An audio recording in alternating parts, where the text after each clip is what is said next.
في البدء كان الكلمة والكلمة كان عند الله وكان الكلمة الله.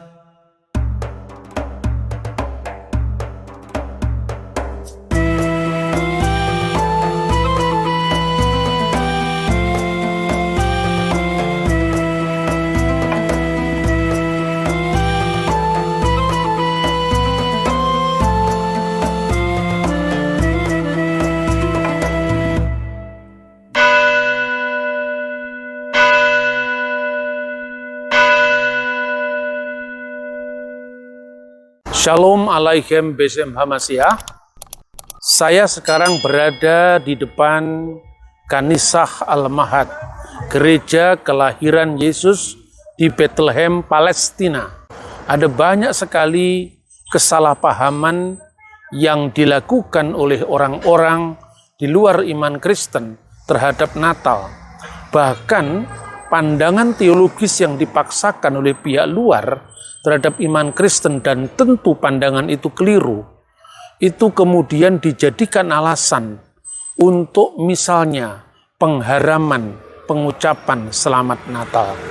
Saya ingin membahas salah satu kesalahpahaman itu, di mana ungkapan Yesus sebagai Ibnullah, sebagai anak Allah, sebagai putra Allah, seolah-olah dipahami bahwa orang Kristen itu percaya bahwa Allah itu beranak dan diperanakkan. Pandangan yang demikian tentu jauh daripada kebenaran. Jikalau orang Kristen mengatakan Yesus adalah putra Allah, maknanya bukan Allah itu beranak secara fisik, melainkan Yesus dalam praeksistensinya sebagai Sang Firman atau Firman Allah. Sebagaimana disebutkan dalam Injil Yohanes pasal 1 ayat 1. En arki in hulokos, ke hulokos in prostonteon, ke theos in hulokos. Pada mulanya adalah firman, dan firman itu bersama-sama dengan Allah, dan firman itu adalah Allah. Atau terjemahannya dalam bahasa Arab, fil batil kanal kalimah wal kalimatu kana indallah wa kana kalimatullah. Jadi dalam posisi Yesus sebagai firman Allah, itulah maka orang Kristen percaya Yesus adalah putra Allah. Jadi putra Allah adalah kiasan dari Sang Firman yang praeksisten, Sang Firman yang sudah ada sebelum kelahirannya ke dunia. Karena itu iman Kristen mempercayai bahwa ada dua makna kelahiran.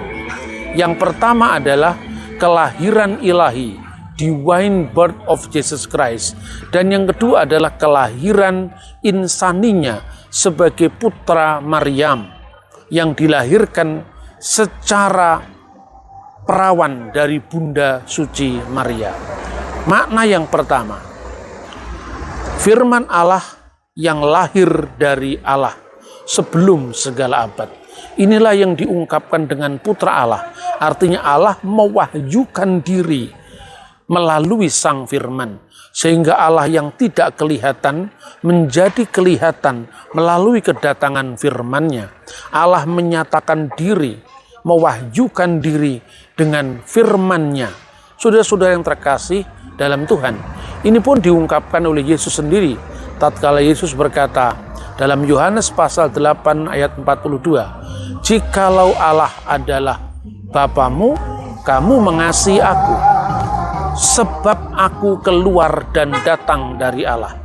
Tentu aku keluar dan datang dari Allah itu bukan dalam makna darah daging manusia atau darah daging kemanusiaan Sang Kristus yang keluar dari Allah, melainkan firman Allah yang keluar dari Allah untuk mengungkapkan jati diri Allah.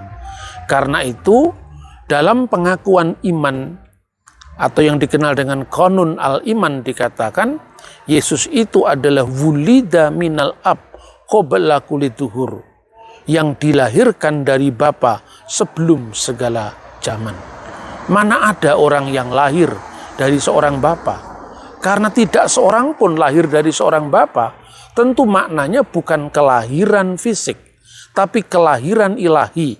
Kalau diumpamakan dalam bahasa sehari-hari yang mendekati kenyataan, tapi sama sekali bukan menggambarkan peristiwa secara hakiki, tapi hanya untuk mendekatkan dengan perumpamaan. Lahirnya sebuah ide dari pemikiran seseorang tentu tidak berarti orang itu membutuhkan istri untuk melahirkan ide. Sebelum ide itu lahir dari diri seseorang, dari pikiran seseorang, maka pikiran orang itu satu dengan orang yang bersangkutan dan tidak bisa dipisahkan.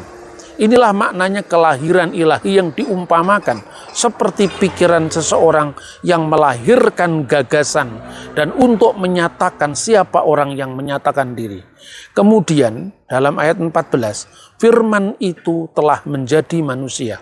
Di sini sama sekali tidak pernah dikatakan firman menjadi setengah manusia. Firman itu menjadi manusia.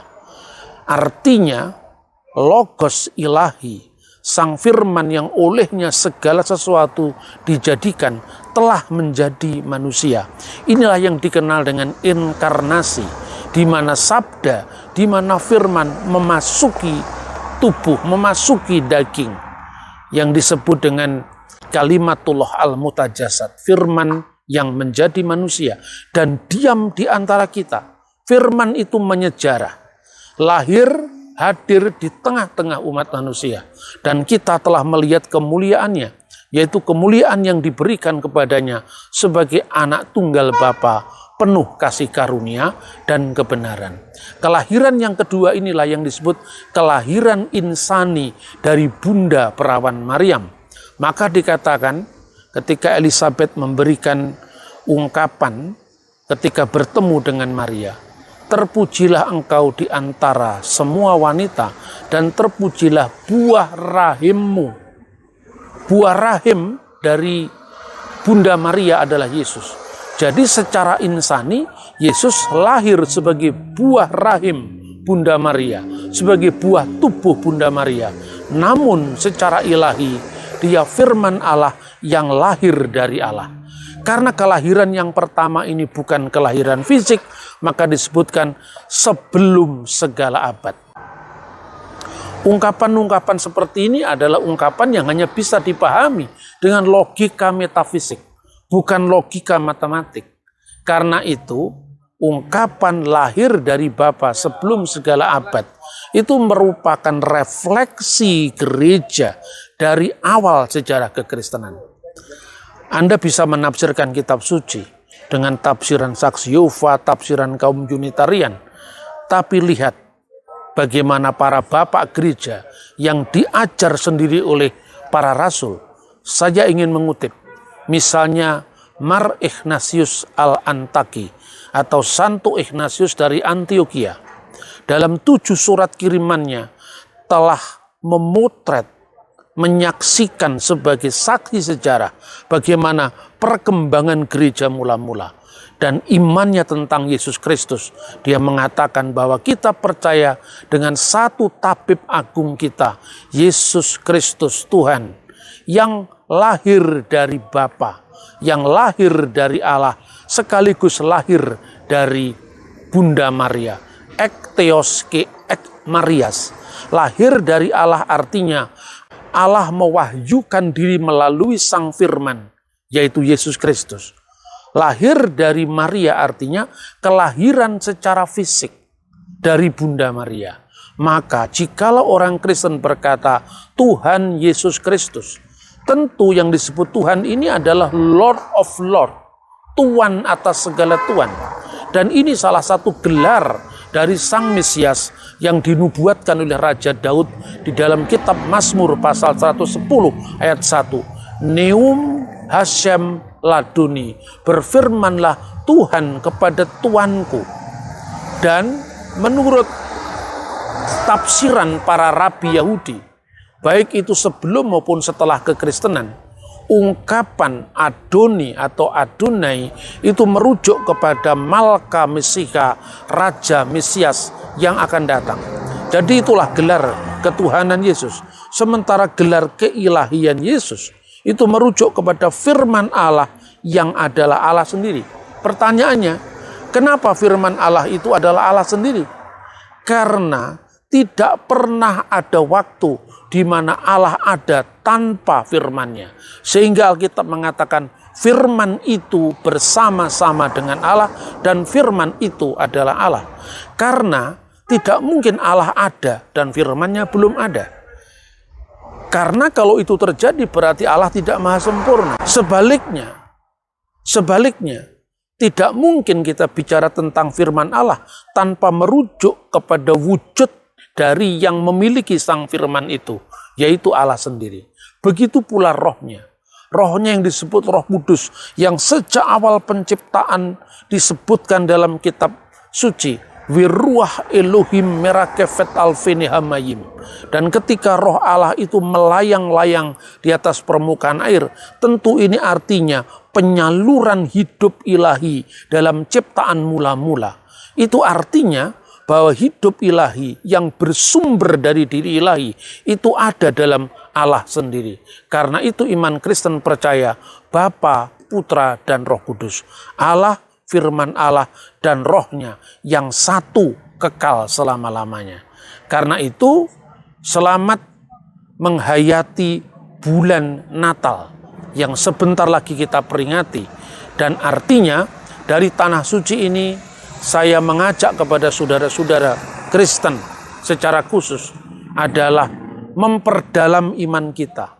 Sehingga setiap bulan Desember tiba, bulan salah paham ini tiba, saudara-saudara tidak perlu harus digonjang-ganjingkan, harus digoyangkan, harus diharu-birukan oleh ajaran-ajaran yang menentang kekristenan. Kiranya firman Tuhan dari tanah suci ini secara khusus dari gereja kelahiran Yesus di Bethlehem ini memberkati kita semua. Shalom alaikum, Beshem Hamashiach.